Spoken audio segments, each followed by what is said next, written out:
Future में foreign जाना near to impossible होगा लोगों के लिए, खासकर जो विजिटर वीजा पे जाके मैंने आपको बताया था कि वहां रहते हैं। फ्यूचर में मैंने देखा सो स्ट्रॉन्ग पॉलिसीज हैं, और अगर आप मेरी टीम से पूछें, उन्हीं दिनों से मैंने काम करना स्टार्ट कर दिया था अपने लिए, अपने वीजास के लिए, ताकि मुझे फ्यूचर में दिक्कत ना हो।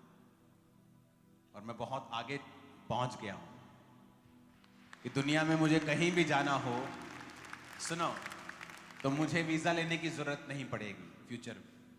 तो मैंने तब से काम करना स्टार्ट कर दिया था। तो मैंने बताया था कि बहुत मुश्किल होगा, वेरी टफ।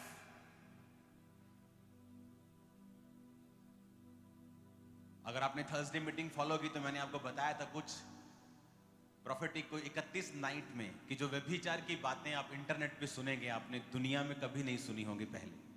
कहा था कि नहीं? अब माता पिता के साथ गलत करना ये इंटरनेट में आम लोग बोल रहे हैं। देखिए वीडियोस, कितना बवाल मचा पड़ा है। और आपको पहले ही बता दिया गया था कि ऐसी बातें होंगी आपने पहले कभी नहीं सुनी होगी।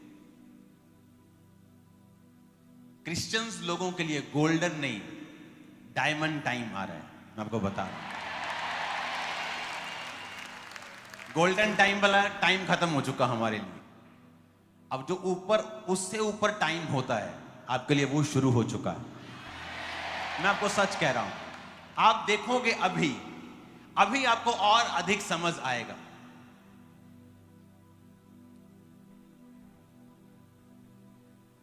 किसी मुद्दे पर मैं अपनी वाइफ से बात कर रहा था, किसी विषय के ऊपर, तो मैंने कहा क्या तूने नोटिस किया कि हर साल जब मौसम पंजाब का चेंज होता था, तो जब परालियां कटती हैं या उसमें धूल उठती है बहुत, तो एक AQI जो होता है, PM2 जो 10 जो पार्टिकल्स होते हैं, जो पोल्यूशन हवा में इतना होता है कि हर साल हल्का सा गला खराब फील होता है।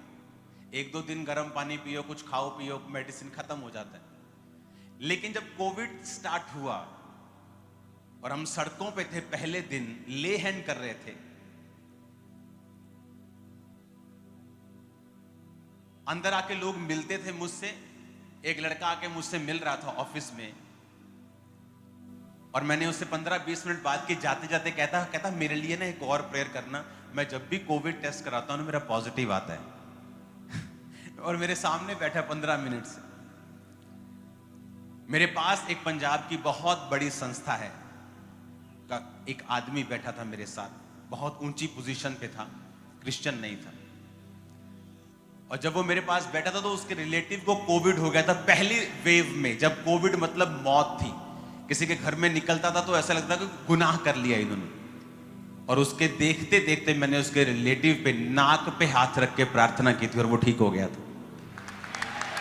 और अगर आप कहेंगे तो वो टेस्टिमनी देने के लिए भी तैयार है, ऐसी बात नहीं। और ये अन्य जाति लोग हैं हाई पोजीशंस के ऊपर। और मैंने इसको कहा कि पहले जब थोड़ा बहुत होता था, कोविड के बाद तो बिल्कुल नहीं हुआ, हल्का सा भी गला खराब नहीं। क्यों? जब अंधेरा बढ़ेगा, ये राइट टाइम होगा आपके शाइन करने का और ऊंचे जाने का। अभी तो कुछ भी नहीं। मैंने आपको जो जो कहा था अभी पूरा होना शुरू, किसी को नहीं लगता था। इंटरनेट पे क्या चल रहा है, कौन सा बंदा जीतेगा, उसका डाटा देखकर प्रोफेसी करना अलग बात है। पर उस समय क्या चल रहा था कि लोग फॉरेन पे फॉरेन जा रहे थे और जाना इजी और था, पैसे हैं आप चले जाओ। लेकिन परमेश्वर ये कह रहा था कि ऐसा नहीं चलेगा, क्योंकि ये मुश्किल होने वाला है। फ्लो के अगेंस्ट प्रोफेसी करना जो परमेश्वर की ओर से होता है, वो डाटा देख के आप नहीं कर सकते। आप नोटिस करो, तब जिस टाइम मैंने ये प्रोफेसी की, कितने थाउजेंड्स में लोग बाहर जा रहे थे और इजी हो गया था, पैसा खर्चो बाहर, पैसा खर्चो बाहर। लेकिन परमेश्वर ने कहा था ऐसा नहीं होगा फ्यूचर में, क्योंकि बहुत स्ट्रॉन्ग इमिग्रेशन रूल्स होंगे, जाना बहुत मुश्किल होगा लोगों का। लेकिन मैं आपको बता रहा हूं, इसी से पता चलेगा कि आप लोग मसीह की संतान हैं और अलग हैं और चुने हुए हैं और निज प्रजा हैं। कैसे? आपके ऊपर जो फेवर होगा, मैं आपको बता रहा हूं, अगर 1000 फाइल में से एक पास होनी होगी, वो एक आप होंगे, सिर्फ आप। मैं आपको बता रहा हूं, क्योंकि जितना अंधेरा बढ़ रहा है उतना ज्यादा परमेश्वर अपने लोगों के ऊपर रोशनी को चमकाएंगे। क्योंकि अगर अंधेरा बढ़ेगा तो रोशनी अधिक चमकेगी। अगर ये शेड नहीं था, अगर मैं शेड हटा के ये लाइट्स लगाऊं तो इसके कोई वैल्यू नहीं है धूप में। पर अब शेड पड़ा हुआ तो इन लाइट्स की वैल्यू है, क्योंकि ये कुछ ऐड कर रही हैं। अगर इसको पूरी तरह से बंद कर दूंगा ये और चमकेगी। उसी तरह से ये प्रोफेसी करने का मतलब ये था कि आपको मालूम हो कि परमेश्वर जानता है कि क्या हो रहा है और फ्यूचर में क्या होगा। जब मैंने आपको बताया कि इस साल हम ऐसी व्यभिचार की बातें सुनेंगे इंटरनेट के ऊपर कि आपने जिंदगी में कभी नहीं सुनी होंगी। कॉमेडी के नाम के ऊपर इतनी भद्दी बातें आपने कभी लाइफ में नहीं, मैंने कभी नहीं सुनी। हमने वो सुनी। ये परमेश्वर की निशानी थी कि जो मैं कह रहा हूं वो हुआ, और जब मैं वो जो कह रहा हूं वो भी होगा। मैं आपको कह रहा हूं आपके लिए बहुत इजी होगा, वेरी इजी। खुदाबंद आपको ऐसे आगे लेके जाए। इन डिलीवरेंस वीक्स के दौरान मैं आपको बता रहा हूं, कोई स्पिरिचुअल मूर्ख ही होगा जो मीटिंग्स को मिस कर रहा होगा बिना किसी बहुत बड़े रीजन के। क्योंकि जो ग्रेस आप आज रिसीव कर रहे हो, जो ग्रेस आप पाके जा रहे हो, आपकी लाइफ को वो इजी करेगा और डिलीवर करेगा। आप हालेलुया, हालेलुया।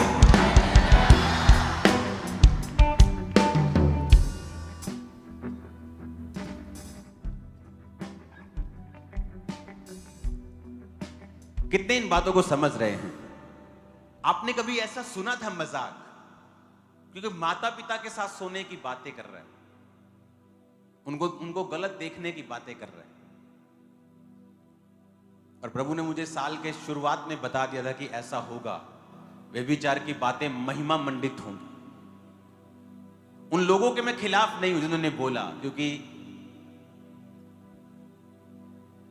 गलती किसी से भी होती है। जिसको वचन की नॉलेज नहीं उससे हो सकती है। और आप समाज को भी देखो, जब तक कोई चल रहा है, उड़ रहा है, तब तक उसके साथ हैं। जैसे कोई नीचे आया उसको अनफॉलो कर देते हैं। ये है रियल समाज। वो आपसे प्यार नहीं करता, वो आपकी मशहूरी से प्यार करता है। जीसस है सिर्फ जो आपसे प्यार करता है। जब आप डाउन होते हैं, जीसस कभी आपको छोड़ता नहीं, आपको अनफॉलो नहीं करता।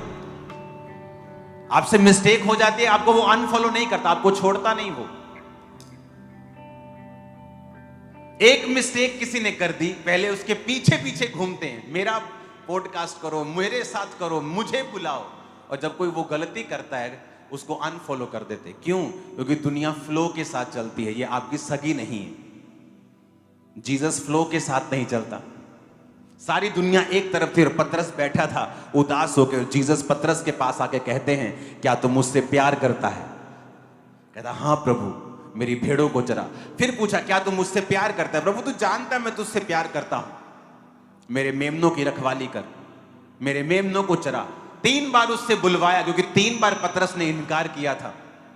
और परमेश्वर ने बताया कि मैं सचमुच तुझसे प्यार करता हूं। दुनिया आपको छोड़ देती, देखो मशहूर लोगों को अनफॉलो, पॉडकास्ट कैंसिल।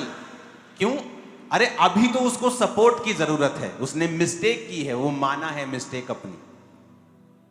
पर ये दुनिया अलग है, ये दुनिया अलग है। आजकल डिजिटल गिद्ध है। डिजिटल गिद्ध पहले होते थे आके लाश खाते थे, आजकल गिद्ध जो है वो डिजिटल हो गए हैं। एक दूसरे की कमियां पकड़ते और वीडियोस बनाते ताकि उनको व्यूज मिल सके। वो गिद्ध हैं लेकिन डिजिटल वाले। ये आपके सगे नहीं है। अगर आपकी लाइफ में जीसस है तो आप स्टैब्लिश्ड हैं, ब्लेस्ड हैं। मैं आपको बता रहा हूं, आप देख लो दुनिया कैसी है। एक मिस्टेक हो सब आपको छोड़ देते हैं।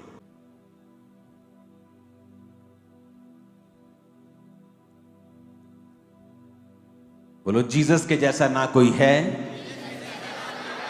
ना कोई होगा, ना कोई था। आमीन। जीसस एक जगह बैठे और एक वैश्या उनके पांव को धोकर उनके पांव पर इत्र मलकर बालों से पोंछने लगी, आंसुओं से भिगोने लगी। और जो बंदा जिसने जीसस को बुलाया था कहता, क्या ये मनुष्य जो अपने आप को भविष्यद्वक्ता कहता है नहीं जानता कि कैसी औरत उसके पांव को छूती है? तो जीसस ने कहा, क्या तुम नहीं जानते कि वैद्य की जरूरत बीमारों को है? मैं धर्मियों को नहीं पापियों को बुलाने के लिए आया हूं। आपकी पड़ोसन, आपका पड़ोसी जितना मर्जी अच्छा हो, जब आप छोटे बच्चे होते हैं वो आपको तभी किस्सी करते हैं और पकड़ते हैं जब आप साफ सुथरे होते हैं। आपके गंदगी लगी हो, आप नाली में गिर के आए हो, आपके गोबर लगा हो मुंह पे, वो कभी चूमते नहीं। एक मां है जो आपको बिना साफ किए भी चूम सकती है। तो जब आप जीसस के घर में जाते हैं, चाहे आप नशा करके आए होते हैं, तब भी आपको प्यार मिलता है। क्यों? क्योंकि यही आपकी असली मां का घर है। लेकिन आपका पड़ोसी, जब आप नशा करके जाते हैं, वो आपको चूम नहीं सकता, क्योंकि वो आपका असली मां नहीं है। जिस दिन मैं बचा था, जिस दिन मैंने फर्स्ट टाइम लाइफ में जीवित चर्च में एंटर किया था, उस दिन मैंने नशा किया हुआ था। नशा करके बाइक पे देखने के लिए गया था। उन्होंने कहा, गाड़ी मत लेना, बाइक ले लो, हमारे घर हमारा गलियों वलियों में है, तो बाइक लेके हमारे पीछे आ जाओ। तो अगर शायद मुझे भी कोई पीटता कि चर्च में एंटर करके नशा करके, मारो इसको केस कर दो, इसको जेल भेज दो। क्योंकि जो असली मां होती है, जब वो अपने बच्चे को गंदा देखती है, उसे साफ करना चाहती है। इसलिए जीसस ने कहा, आओ मैं तुम्हें साफ करूंगा, आओ मैं तुम्हें चंगा करूंगा, आओ मैं तुम्हें स्ट्रांग करूंगा, मजबूत करूंगा, अलग करूंगा। हालेलुया। और पड़ोसी क्या कहता है? पुत जा पहला मुंह धो के आ, जा पहला कपड़े पा के आ, जा पहला सोना बन के आ, फिर मैं तेनू किसी करा। यही फर्क होता है एक असली मां में और एक पड़ोसी में। जीसस एक असली मां है, एक असली बाप है, इससे मालूम होता है। उसने कहा, मैं पापियों से नफरत नहीं करता हूं, मैं पाप से नफरत करता हूं, पापियों से प्यार करता हूं। अपने हाथों को उठाओ, सुनो मेरी बात। अगर अपनी जिंदगी में अभी आशीष देखनी है और जो फ्यूचर में आ रहा है, आपको उसका हिस्सा नहीं बनना है। मैं आपको फिर बता रहा हूं, फ्यूचर में सब चीजें, खाने से लेके इंटरनेट से लेके जो बेसिक चीजें हैं, दुनिया की, पूरी दुनिया की चंद लोगों के हाथ में होंगी और फिर वहां से वो दुनिया घुमाएंगे। छोटी छोटी करियाने की दुकानें बंद होनी शुरू होंगी, क्योंकि उनको होल्ड करना है फ्यूचर में। वो नुकसान करा के भी अपने बड़े बड़े स्टोर्स चलाएंगे, क्योंकि वो सब चीजों को खत्म करना चाहेंगे।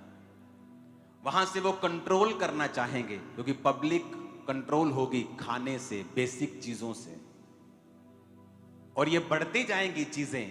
और मैं आपको बता रहा हूं, अगर अब आपका रिलेशन प्रभु के साथ मजबूत नहीं हुआ तो आप सफर करेंगे।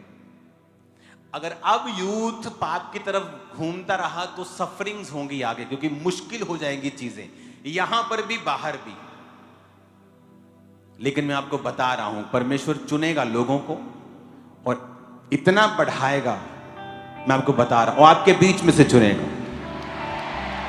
आपका रिलेशनशिप प्रभु के साथ अब स्ट्रांग नहीं, अब हाई लेवल का होना चाहिए, क्योंकि अब नहीं चलेगी आधे घंटे की प्रार्थना रोज, नहीं चलेगी। अब अंधेरा बढ़ेगा, आपको प्रेयर, आपको अपना रिलेशनशिप स्ट्रांग करना पड़ेगा।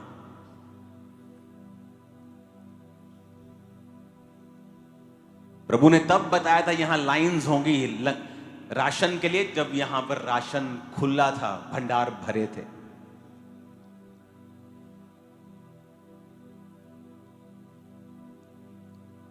आप देखोगे हर देश में, बड़े बड़े देशों में भी मास किलिंग्स की, मौतों की खबरें आएंगी। यहां पर भी आप देखोगे लोगों का जो उनका पेशेंस है खत्म होना शुरू होगा। चीजें मुश्किल होंगी, लेकिन मैं आपको बता रहा हूं, आपके लिए प्रभु का एक बड़ा प्लान है। आप चमकेंगे, आपको स्ट्रांग क्रिश्चियन लाइफ अब अपनानी पड़ेगी। अपने हाथों को उठाओ